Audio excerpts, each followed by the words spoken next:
సింగరేణి కార్మిక లోకానికి శిరస్సు వంచి నమస్కరిస్తా ఉన్నా. మీరిచ్చినటువంటి తీర్పు, మీరిచ్చినటువంటి ఒక స్ఫూర్తి, మీరు చూపించినటువంటి ధైర్య సాహసం ఓట్ల రూపంలో తెలంగాణ బొగ్గుగని కార్మిక సంఘం కేసీఆర్ సంఘాన్ని మొత్తం పాతాళానికి తొక్కి ఏదైతే కాంగ్రెస్ సిపిఐ అనుబంధ సంఘాలు ఉన్నాయో అనుబంధ సంఘాలకు మీరు పట్టం కట్టిరు. సింగరేణిని నాశనం చేసింది కేసీఆరే అని ఓట్ల రూపం ద్వారా మీరు నిరూపించారు.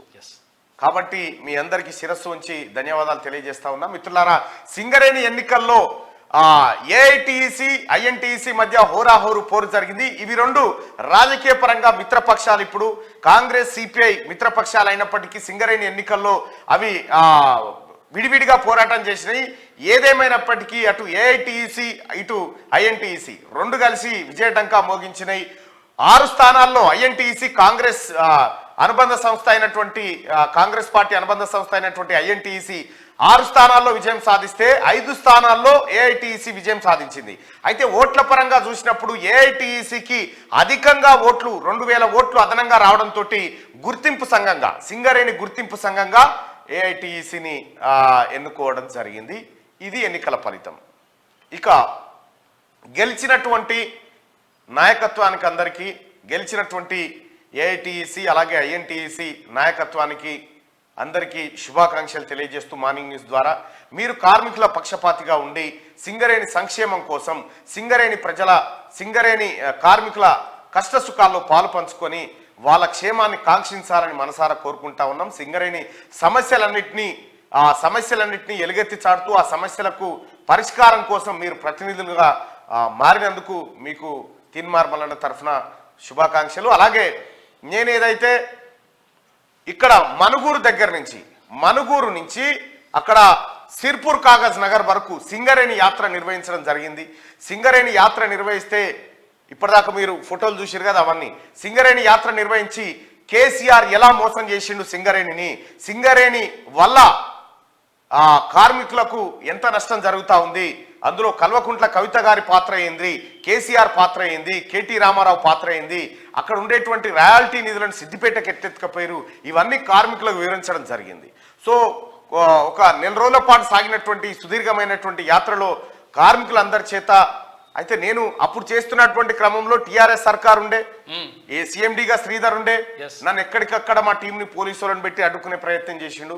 అయినా కూడా గ్యాలరీస్ లోపలికి పోకుండా కార్మికులను కలవనీయకుండా ఆపితే గేటు కాన్నే నిలబెట్టి గేటు కాన్నే మార్నింగ్ న్యూస్ చేసి గేటు కాన్నే కార్మికుల సమస్యలు తెలుసుకుంటూ కార్మికులతోటి మాట్లాడడం జరిగింది. ఇళ్లలకు కూడా పోవడం జరిగింది. ఇంకా కార్మికుల ఇళ్లలకు పోయి మరి వాళ్ళకి సంబంధించిన కష్ట సుఖాలను తెలుసుకోవడం జరిగింది. సో మొత్తానికి సింగరేణి ఎన్నికల్లో టీఆర్ఎస్ పార్టీని బొందబెట్టిర్రు కార్మికులంతా. 4వ స్థానంలో కూడా లేదు, 4వ స్థానం కూడా లేదు, 3వ స్థానంగా 4వ స్థానం కూడా లేదు. ఒక మొత్తం 11 డివిజన్లు ఉంటే 11 డివిజన్లో ఒక డివిజన్లో 3 ఓట్లు వచ్చినాయి టీఆర్ఎస్. 3 ఓ దాంట్లో 0, ఓ దాంట్లో 30. మొత్తానికి టీఆర్ఎస్ పార్టీ కేసీఆర్ ఎందుకు భయపడ్డాడు? సింగరేణి కార్మిక సంఘం ఎన్నికల్లో పోటీ చేయడానికి కేసీఆర్ ఎందుకు భయపడ్డా అంటే గిందుకు ఆయనకు ఇదివరకే ఇంటెలిజెన్స్ వాళ్ళు రిపోర్ట్ ఇచ్చారు, సార్ సింగరేణి కార్మికులు మన పార్టీకి మీకు ఓటేసే పరిస్థితులు లేదు, అసలు నీ ముఖం చూడడానికి ఇష్టపడతలేరు సార్ వాళ్ళని చెప్పారు. దాంతో ఆయన ఏం చేసిండు, మీరు ఎన్నికల్లో పోటీ చేయకూరు అని చెప్పారు. ఎన్నికల్లో పోటీ చేయమంటే మిరియాల మల్లయ్య కొంగర్ల మల్లయ్య వీళ్ళంతా రాజీనామా చేసిపోతావయ్యా వెంకట్రావు కాడికి వెళ్ళి అందరూ అనగానే ఏదో నామాత్రంగా పోటీ చేయరంటే చేసి ఇక ఏం చేసిరంటే ఏదో నామాత్రంగా పోటీ చేస్తే కార్మికులు పండవీటి తొక్కిరు, కసరగక్కింది. ఇక సింగరేణిలో కార్మిక సంఘం పని అయిపోయింది. సింగరేణిలో టీఆర్ఎస్ కార్మిక సంఘం పని అయిపోయింది, ఆర్టీసీలో టీఆర్ఎస్ సంఘం పని అయిపోయింది, ఇక జిహెచ్ఎంసీలో కార్మిక సంఘం పని అయిపోయింది. మొత్తానికి టీఆర్ఎస్ పార్టీకి ఏవైతే పునాదులుగా ఉండేనో అవన్నీ కూడా కూలిపోతా ఉన్నాయి. ఇక మిగిలింది కేసీఆర్ కుటుంబం, ఆయన ఎంటున్నటువంటి ఆ కొంతమంది ఎమ్మెల్యేలు మాత్రమే. కేసీఆర్ పార్టీకి అనుబంధంగా ఉన్న ప్రతి రంగం కూలిపోయింది, ప్రతి రంగం. అంటే కేసీఆర్ మీద ప్రజలు ఎంతటి కోపంతో ఉన్నారో మనం ఒకసారి అర్థం చేసుకోవచ్చు.